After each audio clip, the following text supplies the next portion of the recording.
We're making the perfect gluten-free bun that's lightly sweetened with honey.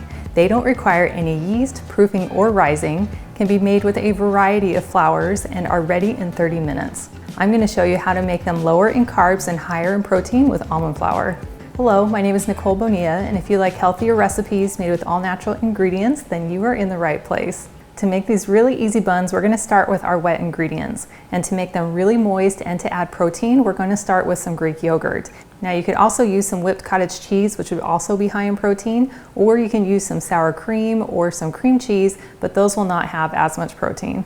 So I'm just going to add 1/4 cup of Greek yogurt to a mixing bowl, and you're welcome to jot down these ingredients as we go along, or you can just click on the link that's in the video description below, and that will take you to the recipe on my website with all the details. Next, I'm going to crack in 1 egg and 1 tablespoon of some light olive oil, but you could also use avocado oil. And then we'll add 1 tablespoon of honey. And adding it right after the oil helps it slip right out of your measuring spoon. And to help the buns rise, we're going to add 1 teaspoon of apple cider vinegar. And then we'll just whisk these together until they're well combined.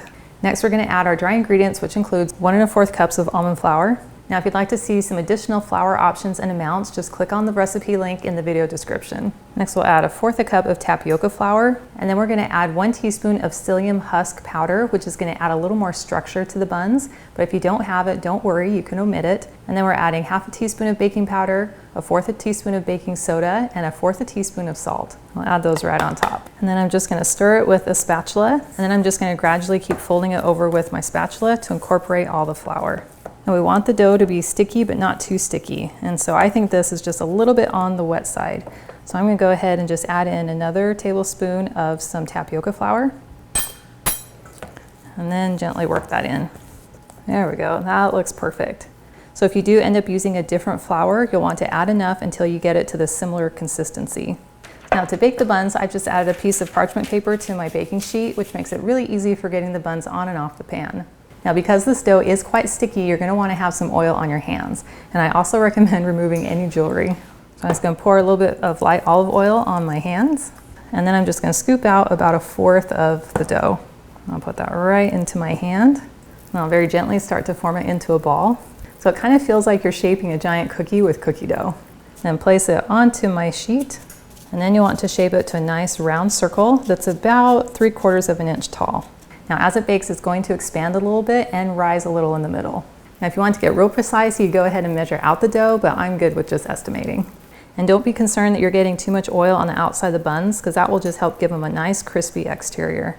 Now it's really important once we form the buns to add an egg wash, because that's going to give it that really beautiful golden crust. So I've just separated 1 egg white from the yolk, and then I'm just going to brush it right on top of each of the buns.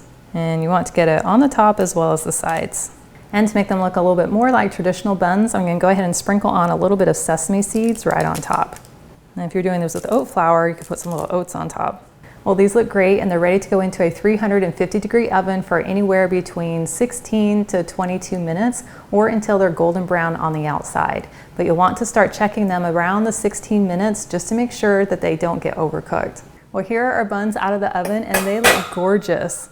It has this beautiful golden crust, and I love how they kind of split across the top. Now these are going to be really soft inside, so you'll want to let them cool completely before you slice them. But I have one here that I made in an earlier batch that has cooled completely. You can see from the height that they're not quite as tall as a traditional bun, but they have a nice golden bottom, which gives them really good structure so they can hold all your toppings and fillings.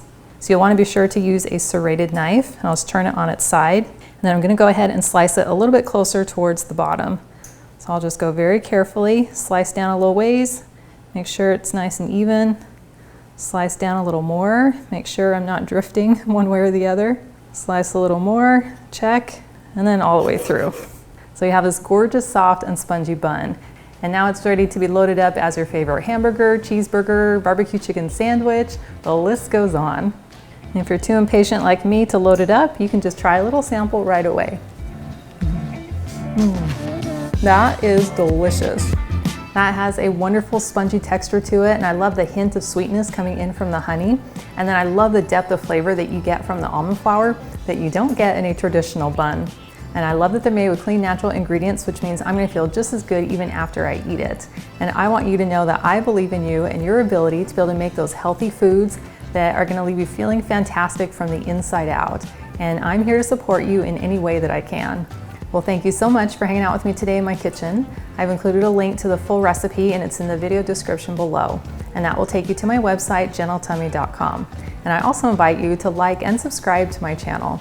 And if you know someone else who you think would love this recipe, please share this video with them. And I cannot wait to have you hang out with me again in my kitchen.